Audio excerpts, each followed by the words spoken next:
දැන් ඔය මහන්සි වෙන කාලේ නිදහස ගැන එච්චර හිතන්න එපා. يعني මගේ ජීවිතේ මම මහන්සි වෙන්න පටන් ගන්නදී රාගට්ටුනේ අවුරුදු 35ක් 30ක් 32ක් 35ක් වගේ යනකොට වගේ අර සම්පූර්ණයෙන්ම විශ්‍රාම ගන්න පුළුවන් තත්ත්වයකට මම පත් වෙනවා කියලා.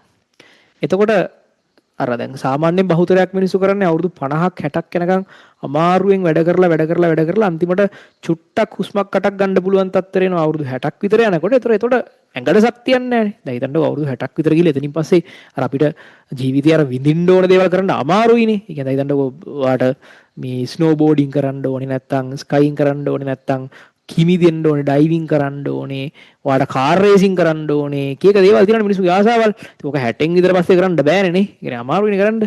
ඒ නිසා මේ අර මහන්සි වෙන කාලේ කිසිම කොන්දේසියක් නැතුව මහන්සි වෙන්න. ඒ නිදිමතද බඩගිනිද්ද ඔය කියන නම් පැය 6ක් නිදියයිලි ඕවා අමතක කරලා දාලා මහන්සි වෙන කාලේ මහන්සි වෙන්න. මහන්සි වෙන කාලේ වගේ 100% දීලා මහන්සි වෙන්න. කිසිම සැපක් ගැන හිතන්න එපා. මහන්සි වෙන කාලේ යකෙක් වගේ මහන්සි වෙන්න. හැමදාටම මහන්සි වෙන්න ඕනේ නැහැ. නැත්තම් වෙන්නේ හැමදාටම මහන්සි වෙන්න වෙන එක. හරි?